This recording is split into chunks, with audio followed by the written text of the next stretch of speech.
What's going on, guys, and welcome back to the Aaron Dodge Show. Today is a solo pod with yours truly. I had a blast doing the solo pod about the Sober Curious alcohol-free movement, and I'm back again to do another solo podcast. And today we're going to talk about mental health and a little bit of a depressive fog that I felt like I have been in for the last couple of weeks and couple of months. I say depressive fog because I felt like I was in a fog, honestly.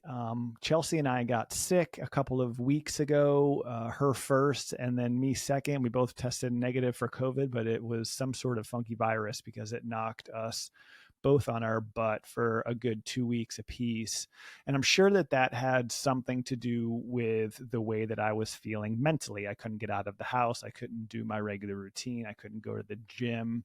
But it's really been challenging overall with my move to LA. And I think that that's a really challenging topic for me because when I moved from Charlotte to Los Angeles, it was a beautiful experience. I was leaving where I was for the last 7 years. I was going off on a new adventure. I was joining my girlfriend at the time to push our relationship forward. And it was supposed to be, and it was, a very happy experience. And living together and having memories together and growing our love has been nothing short of amazing. Obviously, we've went from girlfriend to fiance to in the future wife down the road. So that has been an A+ experience. There's no hiding that. And if you follow us on social media, you can see that. The other portion of Aaron Dodge has not been so A+. It's probably been more like a C or a D. And that is the lack of community that I have found in LA. I work from home, so a little bit of that is my fault for not getting out of the house more. But I do like working from home, and it's nice to not have to drive or be stuck in traffic or do any of those kind of things. But it is challenging to work from home because you want to be interacting with individuals and you really can't. And the other thing that was really challenging for me is I had a lot of friends before I even moved to LA. But LA is just not a mobile city. Obviously, like everybody hears traffic, but it's very spread out. There's the ability to be ambiguous with your day is just like not feasible. And so like the ability to say like, hey, let's go get a coffee or let's go grab lunch, like on a quick whim, like doesn't happen. You have to schedule things out like 3 to 6 weeks out if you ever want to have a chance of getting together with your friend, because there is so many challenges when it comes to getting together like on a whim. So I've been struggling mentally with kind of what is happening with not only my time in LA, but also my business. Being a solopreneur, entrepreneur is not easy. Your revenue is fluctuating from time to time. You are really excited about maybe like a video or a sponsorship that you're potentially going to be involved with, and then all of a sudden that fizzles. So the up and down of my business, the up and down of LA in general, and then this sickness all really came together in this microcosm, big ball of negativity and depressiveness that was kind of flowing through me a couple of weeks ago. And it all culminated in late October with me breaking down to Chelsea that I just was not happy at all. And it's really challenging to be living in a city that you just moved to with your moved in with your girlfriend and now fiance, and telling your spouse that you're not happy, because every single day I wake up next to her, I'm happy as hell. But the other actions in my life, the work actions, the making friends actions, the financial actions, all of that was negative and not going well for me personally. So that was another challenge because nobody wants to be a burden on their spouse. And I said that to her. I was like, she's so sweet. She feels all of the emotions that I feel because that's the kind of person she is. She's very empathetic with my emotions and her emotions and how they mix together. And I held in a lot of my emotions on how I was in this depressive fog because I didn't want to bring them out on her. And that was hard for me to bring up, but I don't want her to be sad because I'm sad, and I don't want her to be feeling a certain way because I'm feeling a certain way, but that's just how the cookie crumbles when you're in a relationship with someone that you really care about. So I'm in this depressive fog and we have this conversation, and luckily, I always say this very luckily, I feel like I just needed to like get it out. Like, and so you say like, I just need to cry. I don't know why I need to cry. I just need to cry. And then, the person that you're with or the friend that you're with at the time, you just cry in their arms and then you're like, I'm okay. Well, essentially what luckily happened at that time when all of these emotions were swirling about my business, about being sick, about living in LA, and all of these things that were swirling in my head, I feel like as soon as I expressed them to Chelsea, that they were kind of lifted off of my shoulder. And the nice thing that happened the next morning is I finally was feeling well enough to go back to the gym. 30 grams of protein, steady state cardio, cold plunge, sauna, cold plunge. It's my new favorite routine to do. But I was back on a routine and I felt like I said before, the weight was lifted off of my shoulders. But then all of the sudden, my brain was firing in a different way. And it's really hard for me to describe, but it just did. It kind of clicked, and I'm blessed that it clicked. I've talked to a couple of people about my depressive fog since then, and they all say like, yeah, you're really lucky, like you found your way out of it. And I don't know if it was just I was spiraling with my sickness and everything. And then I just had to get it off my chest to Chelsea. And like, that was what moved me past that state. The best way that I can really describe is that I feel like for the last couple of weeks and months, I've been operating in a scarcity mindset.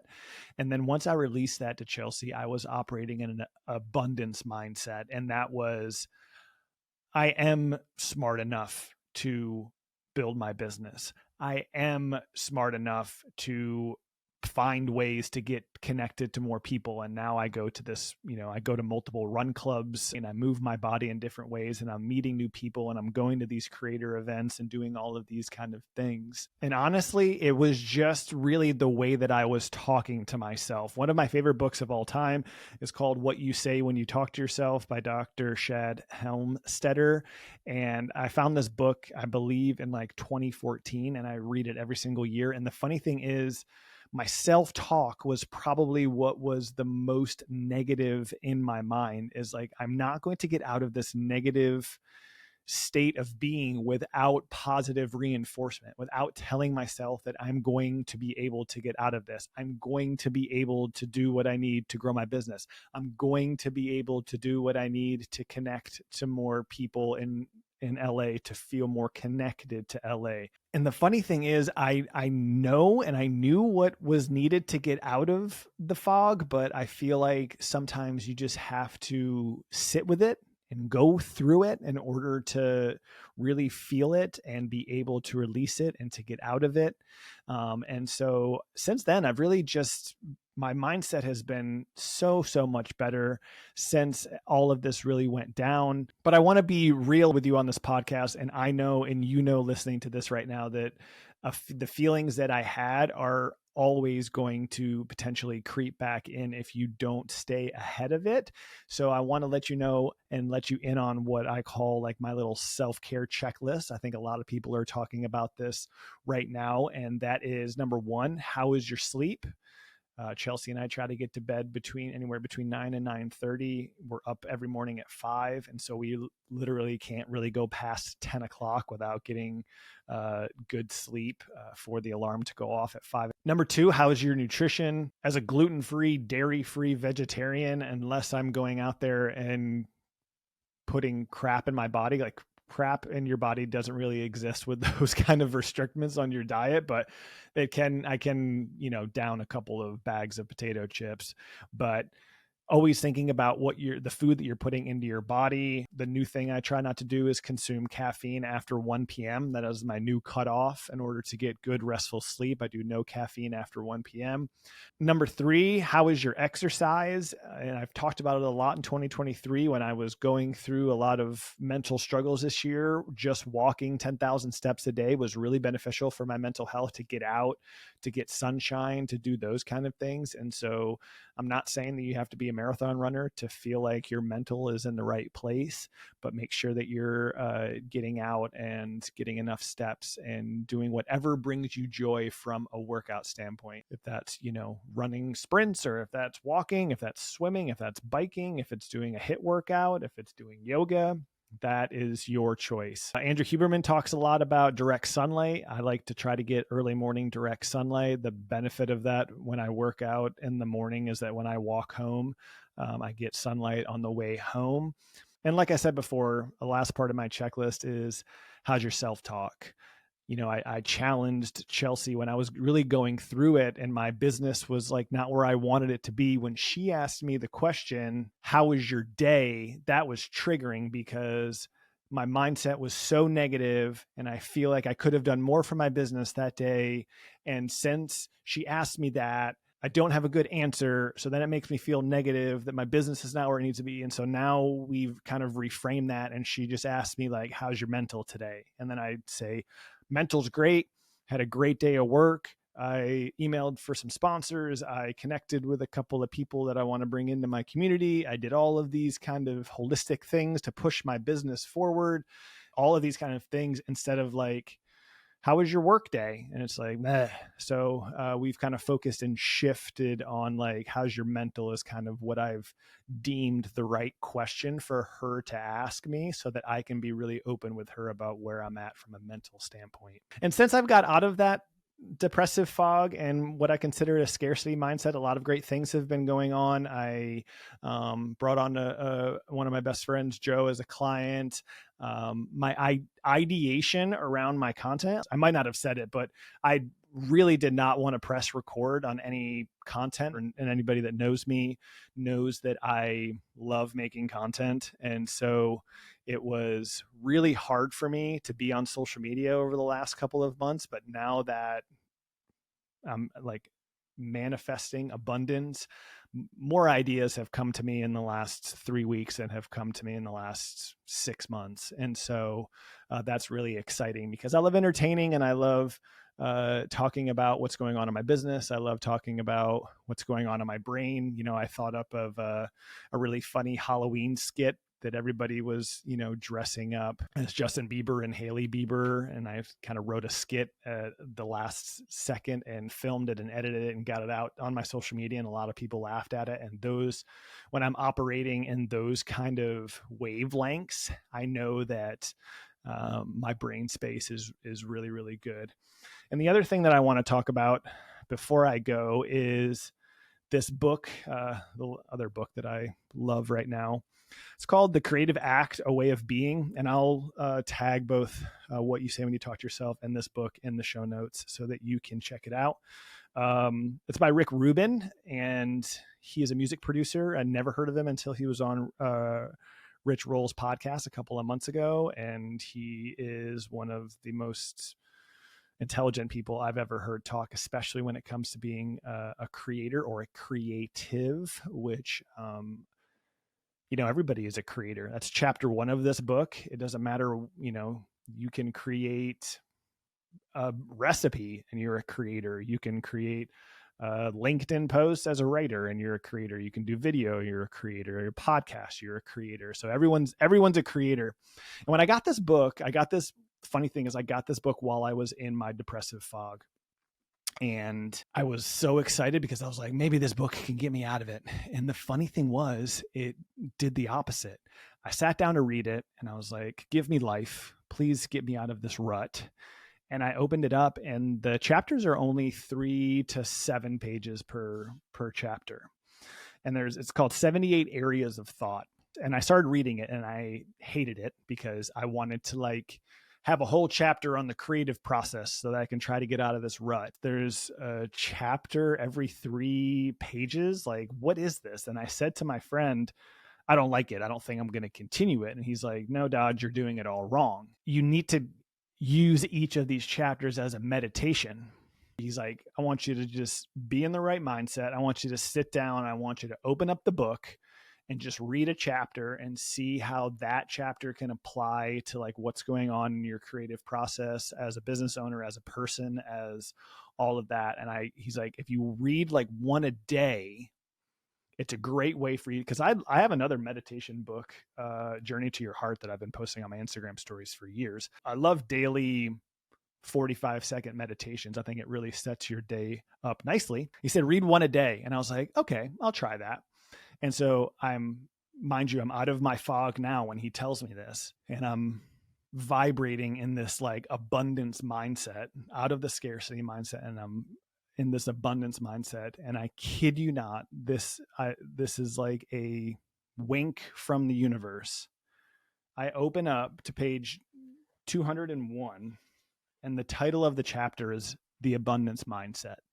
If that's not a way to tell you that you're on the right path and that like what happened behind you is behind you. So I'm telling you this straight to the mic.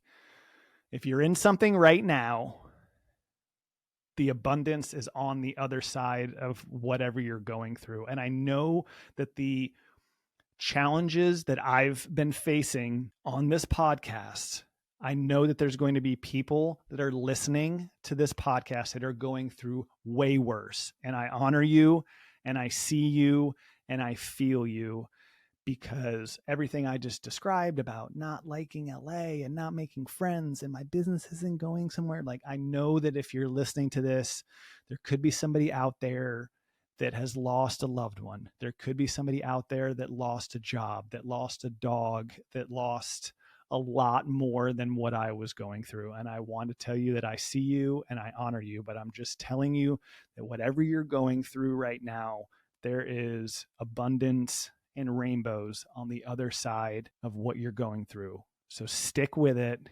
please. The abundant mindset. A river of material flows through us. When we share our work and our ideas, they are replenished. If we block the flow by holding them all inside, the river cannot run and new ideas are slow to appear. In the abundant mindset, the river never runs dry. Ideas are always coming through, and an artist is free to release them with the faith that more will arrive. I appreciate you being here for me to express what I just went through and what I hope is in the past for me with this depressive fog. And if you're going through anything, like I said, I see you, I hear you, and I wish nothing but the best for you to get out of that fog, out of that scarcity mindset, because humans are amazing. And I know that you can get out of this and get on the other side of it. I appreciate you so much for being here, and we'll see you next time. Peace.